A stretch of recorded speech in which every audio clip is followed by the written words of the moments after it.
अस्सलाम वालेकुम, this is me Tania Rana and you are watching explore with Tania Rana. आज का व्लॉग किताब से मोहब्बत करने वालों के नाम, क्योंकि आज हम जा रहे हैं लाहौर के सबसे बड़े और पुराने किताबों के संडे बाज़ार में। अगर हम इसकी लोकेशन की बात करें तो ये बाज़ार पुरानी अनारकली और नई अनारकली के वस्त में लगाया जाता है, जिसके एक तरफ पार्क टी हाउस है और दूसरी तरफ न्यू अनारकली की एंट्रेंस है। अगर आप लोकल ट्रैवल करके आना चाहते हैं तो यहाँ पर स्पीडो भी चलती है और ऑरेंज ट्रेन भी। अगर आप स्पीडो पे ट्रैवल कर रहे हैं तो आप अनारकली के स्टॉप पर उतरेंगे, और हाँ, अगर आप ऑरेंज ट्रेन पर सफ़र करके यहाँ आना चाहते हैं तो आप जीपीओ के स्टॉप पर उतरेंगे, जहाँ से ये सिर्फ चंद कदम के फासले पर है। किताबों से मोहब्बत करने वालों के लिए ये जगह किसी जन्नत से कम नहीं, क्योंकि यहाँ पर आपको हर तरह की old, new, fiction, non fiction, library edition, pirated, course books, general reading, हर किस्म की किताबें मिल जाती हैं, और वो भी नहायत ही कम कीमत पर। इस बाज़ार में कदम रखते ही मुझे जेके रोलिंग का वो कोट याद आ रहा है, if you don't like to read you haven't found the right book. और ट्रस्ट मी, आपको इस बाज़ार में वो राइट बुक ज़रूर मिल जाएगी जो आपको किताबों से मोहब्बत करने वाला बना सके। अगर हम रेट का कंपैरिजन करें तो यहाँ पर हर किस्म की किताब हर किस्म की क्वालिटी में मौजूद है। अगर आपकी जेब इजाज़त नहीं देती तो आप पायरेटेड किताबें ख़रीद कर भी अपना शौक़ पूरा कर सकते हैं, और अगर आप इस शौक़ पर ख़र्च कर सकते हैं तो आप एक किताब की कीमत में लाइब्रेरी एडिशन की 3-4 किताबें ख़रीद सकते हैं। वो कहते हैं ना कि किताब से बेहतर कोई दोस्त नहीं होता, बिल्कुल सच कहते हैं, क्योंकि ये आपसे वक्त के सिवा कुछ डिमांड नहीं करती और बदले में इसके पास आपको देने के लिए बहुत कुछ है। ये आपको जज नहीं करती, ये आपको क्रिटिसाइज़ नहीं करती, ये वो उस्ताद है जो बिना डांटे आपको सिखाता है। बिलाशुबा अब डिजिटल दौर में ई बुक्स के तौर पर आपको बहुत सी किताबें ऑनलाइन मिल जाती हैं, मगर किताब की जो सफ़ात का लम्स, उसकी खुशबू, वो सिर्फ़ एक मोहब्बत करने वाला ही समझ सकता है, जो किताबों से मोहब्बत करता है। मुझे अक्सर ये लगता है कि किताबों से मोहब्बत करने वालों को एक अलग कबीला है, जो आम लोगों से बहुत मुख्तलिफ होते हैं। वो अमन फ़हम, हमदर्दी और रहमदिली के कायल होते हैं। वो मनफी चीज़ों से बहुत दूर होते हैं। किताब पढ़ना उन्हें एक मजबूत किरदार और सब्र सिखाता है। वो जानते हैं कि दुनिया की हर मुश्किल का हल एक किताब के सफ़े में छुपा हो सकता है। R.R. Martin rightly said, "A reader lives 1,000 lives before he dies. The man who never reads lives only one." इस बाज़ार की सबसे खूबसूरत बात यह है कि यहाँ पे आपको सिर्फ कोई एक एज ग्रुप का बंदा नज़र नहीं आएगा। यहाँ पे आपको टीचर्स नज़र आते हैं, यहाँ पे आपको स्टूडेंट्स नज़र आते हैं, यहाँ पे जनरल बुक रीडर्स नज़र आते हैं, यहाँ पे आपको बच्चे नज़र आते हैं, यहाँ पे आपको बड़े नज़र आते हैं, और ऐसे लोग भी नज़र आते हैं जो सिर्फ उर्दू पढ़ना जानते हैं। मुझे सबसे ज़्यादा खुशी इन बच्चों को देखकर होती है कि बुक रीडर्स में इतना जज्बा है कि वो अपनी ये विरासत, अपना ये शौक़ अपनी नस्ल तक भी मुंतकिल कर रहे हैं, और छोटे छोटे बच्चों को लेकर अगर वो यहाँ पे आते हैं ताकि उनमें भी शौक़ पैदा हो कि कल को वो भी पॉजिटिव वे में बुक रीडिंग स्टार्ट करें, क्योंकि यही किताब है जो आपको बहुत कुछ देती है। मुझे आज भी याद है कि बचपन में मेरे लिए तो रिश्वत एक ही थी, और उसमें यही था कि जब भी बचपन में कोई भी न्यू मैगज़ीन, आई रिमेंबर कि तालीम व तरबियत, बच्चों की दुनिया, एनिट ब्लाइटन की बुक सीरीज़, डैनियल डेफोई की सीरीज़, ये मुझे बहुत ज़्यादा अट्रैक्ट करती थी, और इसकी वजह से बहुत बार ऐसा होता था कि अम्मी से या बहन भाइयों से हमेशा एक ही रिश्वत मुझे चाहिए होती कि कोई भी काम करवाना है तो मुझे वो बुक्स चाहिए। तो बस, लेकिन ये कि वक्त के साथ साथ जब आप प्रैक्टिकल लाइफ में आते हो तो चीज़ें थोड़ी अलग हो जाती हैं। वो कहते हैं ना, दुनिया ने तेरी याद से बेगाना कर दिया, तुझसे भी दिल फरेब हैं गम रोज़गार के। तो बस रोज़गार में हो के शायद कहीं ना कहीं ये शौक़ दब जाता है, लेकिन ख़त्म कभी भी नहीं हो सकता।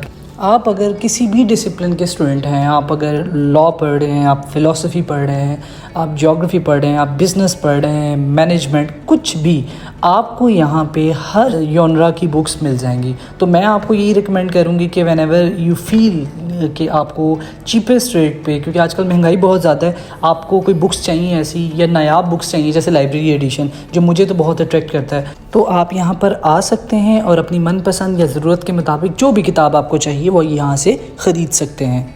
आज की मसरूफ़ ज़िंदगी में जहाँ स्मार्टफोन, सोशल मीडिया और इंटरनेट हमें हर वक्त मशगूल रखते हैं, ऐसे में किताबों का शौक़ थोड़ा कम रह गया है। लेकिन इसका मकसद ये हरगिज़ नहीं कि अगर आप एविड बुक रीडर हैं तो आप सब कुछ पढ़ना शुरू कर दें। किताब से मोहब्बत का मकसद ये है कि आप जितनी किताब पढ़ें आप उसको एब्जॉर्ब करें, उससे सीखें और उस सीखी हुई चीज़ों को दूसरों तक पहुंचाएं। जैसे फ्रांसिस बेकर ने कहा, कुछ किताबें चखने के लिए होती हैं, कुछ निगलने के लिए, और सिर्फ चंद एक को चबाया और हज़म किया जाना चाहिए। यहाँ पे आपको बहुत से लोग ऐसे मिलेंगे जो किताब के बारे में आपको अच्छा मशवरा दे सकते हैं और काफ़ी अरसे से किताबों का काम कर रहे हैं। मैं तकरीबन कोई अरसा 45 साल से ये काम कर रहा हूँ किताबों का। तो मैंने 45 साल में ये देखा है कि जो 30-35 सालों में हमने ये काम किया है ना यहाँ पर, अब तकरीबन 8-10 साल हो गए हैं। ये काम वो काम पहले जैसा काम यहाँ नहीं रहा। आपको कभी ख्याल नहीं आया कि आपको अपना कारोबार चेंज करने के लिए किताबों का जो ज़ौक़ है, जो शौक़ है, वो महदूद हो रहा है? नहीं, हमें कोई और काम आता ही नहीं है। हमने यही काम किया शुरू से, बचपन से लेकर अब तक यही काम किया है।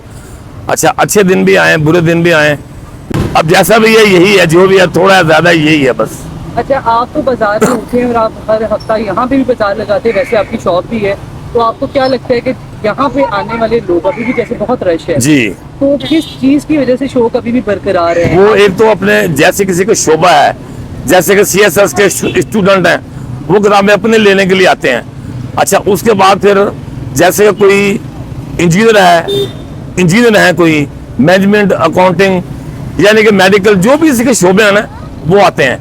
और दूसरे नंबर पर जैसे कि फिलोसफी के पढ़ने वाले हैं, लिटरेचर पढ़ने वाले हैं, वो आते हैं। और तीसरे नंबर पर लोग अपने बच्चों को लेके आते हैं, उन्हें शौक पैदा करते हैं कि बेटा ये देखें, ये स्टोरी बुक्स हैं तो आप ये लें। अल्हम्दुलिल्लाह हर शोबे का बंदा यहाँ पर आता है, एक 5 साल के बच्चे से लेकर और एक 80 साल तक की लेडीज एंड जेंट्स सारे आते हैं और अपने अपने म्यार के मुताबिक, अपने शौक के मुताबिक चीज़ें उनको मिल जाती हैं। कितने फीसद कम कीमत पे यहाँ से बुक्स मिल जाती हैं अमूमन? क्योंकि जैसे बहुत बड़े बड़े बुक स्टॉल्स हैं, लिबर्टी बुक्स हैं, वैरायटी बुक्स हैं, यहाँ पे लोग क्यों आते हैं? देखिए जी, यहाँ में और वहाँ में ये फ़र्क है। वहाँ पर लोगों को डॉलर और पाउंड में कीमतें देनी पड़ती हैं। यहाँ पर ये है कि बेशक एडिशन पुराना होता है, अगर वहाँ 1000 है तो यहाँ 200 है, वहाँ 2000 है, यहाँ 400 है, वहाँ 5000 है और यहाँ 800 या 1000 है, इतना फ़र्क है। तो दोस्तों, ये था हमारी पुरानी नारकली का सफ़र। अगर आपको लगता है कि यहाँ सिर्फ किताबें मिलती हैं तो आप गलत हैं। यहाँ यादें, कहानियाँ और नायाब ख़जाने सब मिलता है। बस देखने वाली नज़र चाहिए और ढूंढने वाला हुनर चाहिए। इस बाज़ार की सबसे ख़ास बात यह है कि इसके साथ ही लाहौर की तारीख़ और अदब का एक अहम और मशहूर मुकाम पाक टी हाउस है।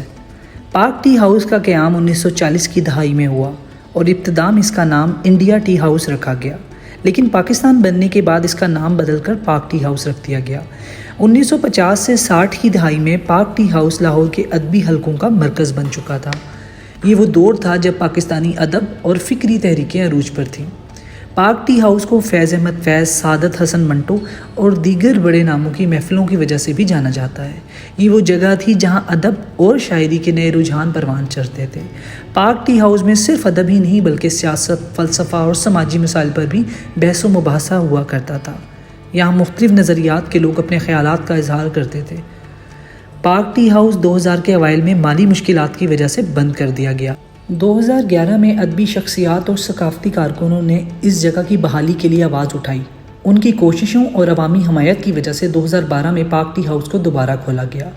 इसकी बहाली के बाद ये जगह फिर से अदबी महफ़िलों का मरकज़ बन गई। ये जगह NCA, GC, Punjab university old campus के बिल्कुल करीब है और अभी भी फ़न और अदब से ताल्लुक़ रखने वालों की तवज्जो का मरकज़ है। आप यहाँ पर आएँ, एक कप कॉफ़ी पिएँ और उस दौर को महसूस करें जब यहाँ ना सिर्फ शायर और अदीब बल्कि फ़नकार और दानिश्वर भी जमा होते थे। ये वो जगह थी जहाँ मुसव्विर, संग तराश और अदाकार भी अपने ख़यालात का इजहार करते और अपनी तख्लीकी सलाहियतों को फ़रोग़ देते थे। आज पाक टी हाउस फिर से वही मुकाम रखता है जो कभी था। नई नस्ल के अदीब और दानिश्वर यहाँ आकर इन अजीम लोगों की यादों को ताज़ा करते हैं जो कभी यहाँ बैठकर पाकिस्तान के अदब और फ़िक्री तहरीकों की बुनियादें रखते थे।